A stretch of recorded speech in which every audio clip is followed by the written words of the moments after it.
Namaskar. A warm welcome to World News and Indian Perspective on All India Radio. This is R.S. Raghu and with me is Nipunika Shahid, bringing glimpses of the major developments of the day from across the globe.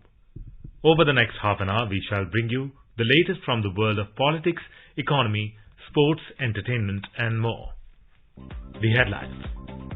India envisages free, open, inclusive and peaceful Indo-Pacific built on rules-based order, says country's External Affairs Minister S. Jaishankar. India and Philippines decide to expand ties in agriculture, fintech, education and defense. Hindustan Aeronautics Limited to open office in Malaysia to promote products and services in Southeast Asia. Indian state of Maharashtra put on high alert after suspicious boat with weapons found off Raigad coast. Government blocks 8 YouTube news channels for spreading disinformation on country's security, foreign relations and public order. US and Taiwan to hold formal talks to boost trade ties. Israel and Turkey announce restoration of full diplomatic ties.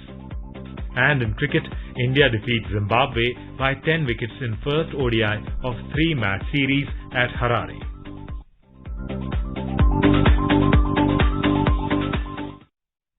India's External Affairs Minister Dr. S. Jaishankar said New Delhi envisages a free, open, inclusive and peaceful Indo-Pacific built on a rules-based order. Mr. Jaishankar, who is on a visit to Thailand, delivered a public talk on India's vision of the Indo-Pacific at the prestigious Chulalongkorn University in Bangkok. Speaking at the event, the minister said that only those whose mindsets are built around spheres of influence and are uncomfortable with the democratization of world affairs will dispute the Indo-Pacific. Recognizing that a very substantial part of India's interest now lies towards the east, External Affairs Minister Dr. S. Jaishankar said it is clear that New Delhi now looks beyond the Indian Ocean and into the Pacific. The visiting minister also lauded Quad Bloc, which is the grouping of 4 countries, the United States, Australia, India and Japan, as the most prominent plurilateral platform that addresses contemporary challenges and opportunities in the Indo-Pacific. During his visit, External Affairs Minister also co-chaired the 9th meeting of India-Thailand Joint Commission with Deputy Prime Minister and Minister of Foreign Affairs of Thailand, Don Pradumbine. The External Affairs Ministry said during the meeting both ministers discussed wide-ranging issues of mutual interest and reviewed the progress made in various areas. The minister welcomed the ongoing activities to celebrate the historic occasion of 75th anniversary of the establishment of diplomatic relations between India and Thailand. Both ministers signed agreed minutes of Joint Commission meeting which will guide further course of bilateral relations. In today's hotspot section, we have a discussion on External Affairs Minister's visit to Thailand. In conversation are former diplomat Skand Ranjan Dayal and journalist Simran Sodhi. Today we are discussing India-Thailand relationship in the backdrop of the fact that External Affairs Minister Dr. S. Jaishankar visited Thailand and both countries held bilateral talks and many key bilateral issues were discussed. Thailand is also a key member of the 10-nation ASEAN bloc, which is very influential in the Asian continent. Ambassador Tyal, when you see this visit and we also look at the context of the India-Thailand relationship, how significant is this visit by the External Affairs Minister? Visit is very significant. A 9th session of the India-Thailand Joint Commission took place when External Affairs Minister Sri Jaishankar was in Bangkok. And if we go back in history, that there was a very strong cultural and civilizational connection of India with entire Southeast Asia and particularly with Thailand. At about 1,500 years back, most of Thailand was, or Thai people were Hindus, and now they are mostly Buddhists. And our listeners will be happy to know that their king, the present king, is called Rama X, and the previous king was Rama IX, and his formal name was Bhumibol Adulya Tej. Adulya Tej is just a apabhransha of Atulya Tej.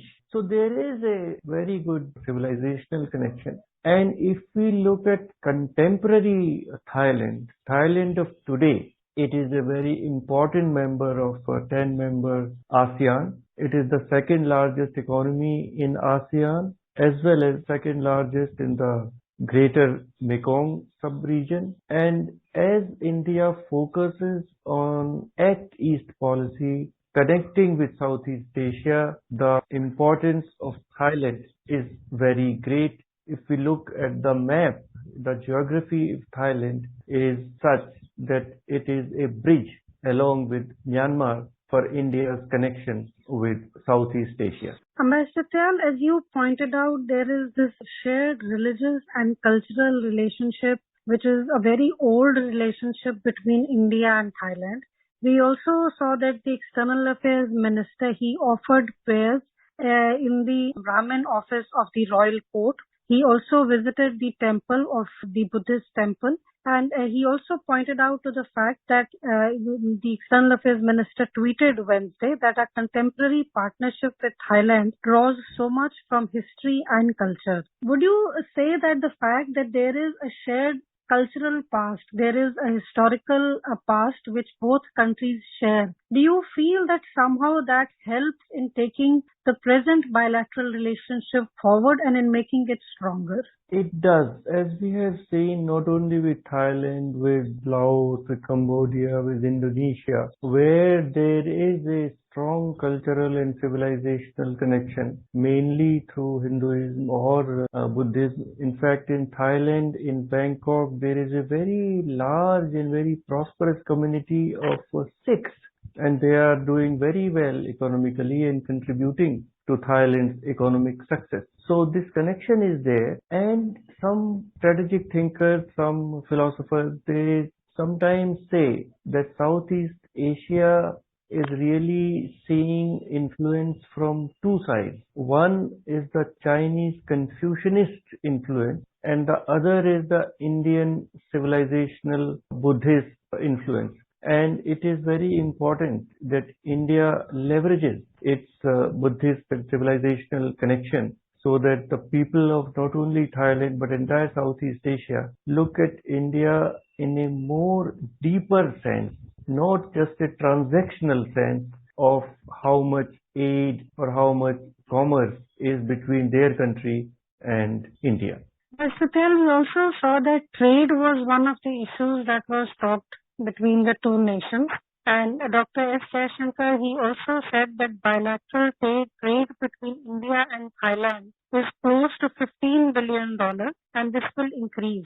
He also said that we are looking at enhancing trade through the India-Myanmar-Thailand trilateral. So this India-Myanmar-Thailand trilateral, which is something we have been discussing for a while, how far do you think the fact that India has also been pushing for its early completion and expansion, how far do you think does this take India's outreach to Southeast Asia forward, and how do you see this project moving forward? There are two aspects of your question. One is regarding commerce, trade, and the other is regarding connectivity. Now, on trade, as all our listeners recall, in 2019, India did not sign the Regional Comprehensive Economic Partnership, which was pioneered by ASEAN, and for very good reasons, because our market would have been inundated by cheaper Chinese goods. So it is important that India strengthens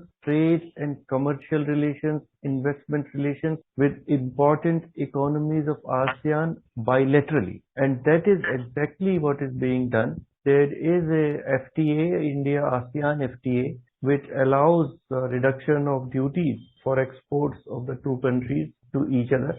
And the trade is already has crossed $12 billion, and perhaps this year it will be $14 billion. And very important aspect of our engagement with these more mature and advanced economies of Southeast Asia is that India wants to be part of the manufacturing value chain, where these countries, whether it is Malaysia, Thailand, Indonesia, Philippines, Singapore, they are heavily involved, and India is not so active. And we need cooperation and partnerships with all the countries of ASEAN, particularly of manufacturing hubs like Thailand and Malaysia, so that our effort towards Atmanirbhar Bharat as well as to increase exports by participating in the manufacturing value chain increases. And the second part about connectivity, I am afraid it is not looking very optimistic because the trilateral highway, which is 1360 kilometers, starts from Moreh, Manipur, Thailand border, goes to Mandalay in Myanmar, then Yangon, and then to Mae Sot in Thailand. And because of the internal political situation in Myanmar and the very strong military regime which has put respected Aung San Suu Kyi, their former leader, into jail, the working of international agencies, international groups to help Myanmar has become very difficult. In the road, in part of the trilateral highway which passes through Myanmar, there are 69 bridges to be constructed. India is trying to help in constructing those bridges and about 150 kilometers of road, but it would be better if countries like South Korea, Japan, Asian Development Bank, etc. help Myanmar in constructing these roads. But because of the difficult internal situation in Myanmar, these countries are not coming forward. So a realistic assessment would be that trilateral highway would still take some time to be completed. But Datyal, you also mentioned RCEP and the fact that India stayed out of it, but we also find that this gives China quite a significant role when it comes to the region. How do you think, India manages the Chinese influence in the region? And do you feel that there is a sense that India always has also to compete with the Chinese influence, whether it is in our neighborhood or whether we go to Southeast Asia and we look at countries like Thailand, Philippines and others? If we look at our neighborhood and also towards Southeast Asia, then it is a fact that China's footprint in these countries is increasing. The total trade between China and the 10 countries of ASEAN is about $650 million US, and our total trade with all the 10 countries of ASEAN is about $100 billion US. Similarly, there is a great disparity in the Chinese investments in these countries. Also, China has a proximity to these ASEAN countries through Mekong River as well as physical connectivity. So in my view, it will not be a correct approach for India to really try to compete with China in Southeast Asia, in East Asia. It may be more practical that we work with our partners like United States, Japan, Republic of Korea, Australia, and try to together see that Southeast Asia remains strategically autonomous and has full strategic autonomy, and it does not come under Chinese pressure and influence, which unfortunately we have seen in the South China Sea, that how China has defied the collective will of the Southeast Asian countries, of the members of ASEAN, and has militarized islands, uninhabited islands. It has also tried to intimidate Philippines and has occupied the maritime features which rightfully belong to Philippines. They also belong to Vietnam, some of them, and even to Malaysia. Some Natuna Island, China, which is under the sovereign territorial maritime territory jurisdiction of Indonesia. There also China is trying to make inroads. So there is a lot of pressure from China, all Southeast Asia, and India should work together with other democracies so that the pressure can be repulsed by the collective will of 10 ASEAN members. We see that Thailand is not just a strategic partner of India in the region and bilateral ties. We also see that there is an upswing when it comes to defense and security ties with Thailand. With these comments, we bring today's discussion to an end. Thank you. Thank you.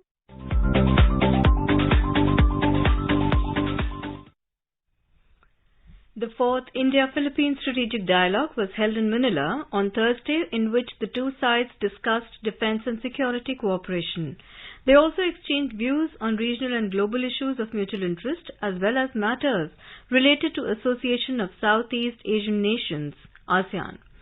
It was co-chaired by Secretary East Saurabh Kumar and Under-Secretary, Department of Foreign Affairs, Philippines, Teresa Lazaro. India's External Affairs Ministry in a statement said the two sides expressed their desire to advance bilateral relations and expand engagement in areas including agriculture, trade, pharmaceuticals, fintech, education, defense and security, and people-to-people ties. It was also agreed to work to expand engagement in other fields such as space, development cooperation and civil aviation. India's Minister of Ports, Shipping and Waterways, Sarbananda Sonowal, has embarked on an official visit to Iran and UAE beginning today. During his trip, Mr. Sonowal will be visiting the Shahid Beheshti port of Chabahar in Iran and Jebel Ali port in UAE. Chabahar port is country's first overseas port project. This visit will also highlight the importance of Chabahar as a gateway for Indian trade with Europe, Russia and Commonwealth of Independent States countries. This is All India Radio giving you the world news. For quick news updates round the clock, follow us on Twitter @AIR News Alerts. Welcome back to World News. Hindustan Aeronautics Limited HAL signed an MOU for establishing an office in Kuala Lumpur in Malaysia. It will help in tapping new business opportunities for fighter lead-in-trainer, LCA and other requirements of Royal Malaysian Air Force like Su-30, MKM and Hawk upgrades. The office in Kuala Lumpur will take up market promotion of HAL's range of products and services not only in Malaysia but in entire Southeast Asia. It will reinforce commitment of India in supporting the Malaysian Defence Forces and industry for sustainable aerospace and defence landscape in Malaysia. A suspicious boat with weapons was found near Harihareshwar Beach in Raigad district of Indian state of Maharashtra on Thursday.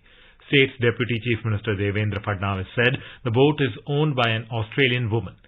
Speaking to reporters in Mumbai, Mr. Fadnavis, who is also the state's Home Minister, said the woman's husband, James Herbert, was captaining the boat from Muscat to Europe. Mr. Fadnavis confirmed that 3 AK-47 rifles, its ammunition and the boat's documents have been found. एक boat stranded पाई गई, जिस boat पर 3 AK rifle और उसके साथ उसका ammunition और boat के कुछ कागजात पाए गए। तुरंत महाराष्ट्र पुलिस ने और ATS ने सभी जगह नाकाबंदी की और इसकी तफ्तीश शुरू की गई। हम लोगों ने तुरंत भारतीय कोस्ट गार्ड के साथ संपर्क किया और उन्होंने भी इसकी तफ्तीश शुरू की। तफ्तीश में यह ध्यान में आया है कि इस बोट का नाम लेडी हान है। इसकी मालिक एक ऑस्ट्रेलियन महिला है। उस महिला के पति इस बोट के कप्तान है और ये बोट मस्कत से यूरोप की ओर जा रही थी। As a matter of abundant caution in view of tomorrow's Dahi Handi festival and the upcoming Ganesh Utsav, which is celebrated with much fanfare in Raigad, Mr. Fadnavis said security has been tightened all across and a high alert has also been issued. A team of Maharashtra's anti-terrorism squad will assist the local police in further probe.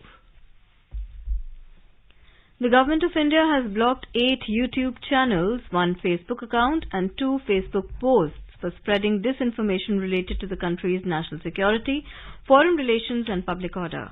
The YouTube channels which have been blocked under information technology rules include 7 Indian and 1 Pakistan-based news channels. Loktantra TV, UNV TV, AM Razvi, Sarkari Update and Pakistan-based channel News Ki Duniya are among those which have been blocked. India's Information and Broadcasting Ministry said these YouTube channels had a cumulative viewership of over 114 crore and were subscribed by over 85 lakh users. India's National Investigation Agency NIA conducted raids at multiple locations across Jammu on Thursday. NIA sleuths are conducting raids at Kathua, Samba and Doda district in connection with recovery of arms and ammunition dropped by drones controlled by Pakistan along the international border in Arnia sector. The NIA personnel were seen at the residence of Faisal Muniz, the main accused in the drone dropping case, who was arrested last month. It has made several arrests in recent months in the drone case. Jammu and Kashmir police also recovered a consignment of arms and ammunition dropped by a Pakistani drone in Tof village located near the international border. The United States has announced that it will begin formal trade negotiations with Taiwan. The move is aimed at building support for Taiwan and ensuring supply chain resilience amid growing hostility from China. The Office of U.S. Trade Representative in a statement said the first round of talks are expected to begin in early fall. According to media reports, the discussion will include talks on trade facilitation, digital trade and anti-corruption standards. Trade between the U.S. and Taiwan was worth nearly $106 billion in 2020. China's funding in Pakistan for the China-Pakistan Economic Corridor CPEC dropped by about 56% in the first half of 2022. Multiple countries such as Russia, Egypt and Sri Lanka saw a 100% drop of Belt and Road Initiative BRI engagement compared to last year. This was stated in a July report by the Green Finance and Development Center at Fudan University in Shanghai.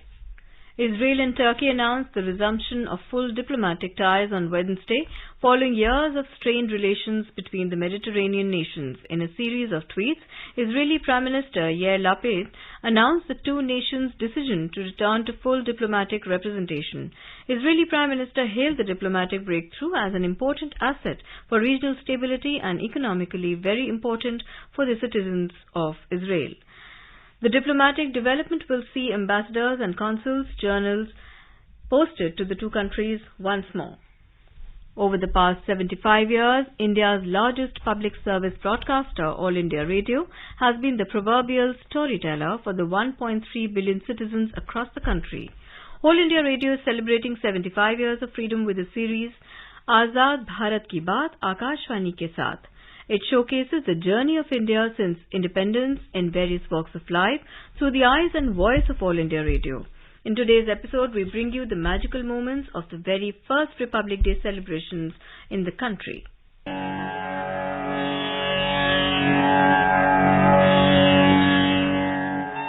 On 26th of January 1950, the Constitution of India took effect, making the country a sovereign, socialist, democratic republic that secures all its citizens justice, liberty, equality and fraternity. Dr. Rajendra Prasad was sworn in as the first President of India in the Darbar Hall of the present-day Rashtrapati Bhavan. Amid scenes of unforgettable splendor, Delhi celebrated the first anniversary of the Indian Republic.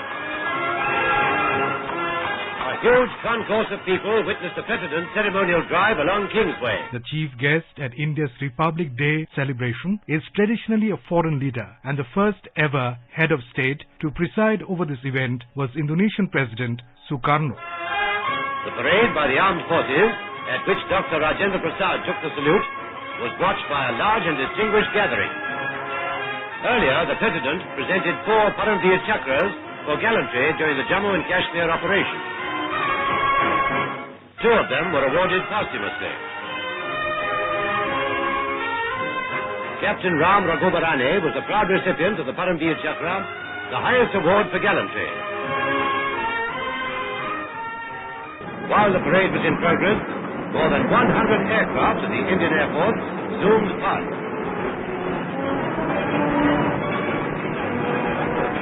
Flying in formation, they dipped in salute to the accompaniment of cheers from the assembled crowd.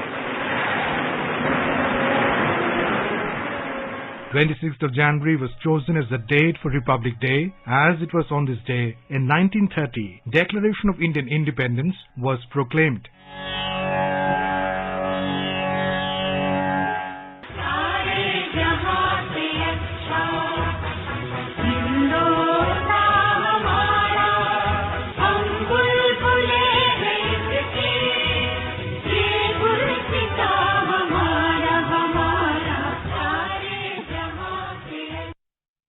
And now let us listen to our special segment, Potpourri. Celebrated Indian lyricist and poet Gulzar is celebrating his 88th birthday today. Born on this day, 1934, Gulzar is a man of many talents. Apart from being a prolific writer, he has also achieved fame as a film director. Gulzar was born Sampuran Singh Kalra in Dina, in present-day Pakistan's Jhelum district. Gulzar came to Delhi after the partition. He joined Bimal Roy Productions in 1961 and his first big break came in 1963 as a lyricist for Bimal Roy's Bandini. His work in the film industry redefined Hindi cinema of the 70s and 80s. His directorial debut was in 1971 with Mere Apne. Another notable work is Mirza Ghalib, a landmark in Indian television. He also directed Hindi films like Marches, Lekin and Angur, among others. The high-quality musical compositions featured in his films was a talking point for many. On the occasion of Gulzar's birthday, let's listen to a few beautiful songs that illustrate his talent with words.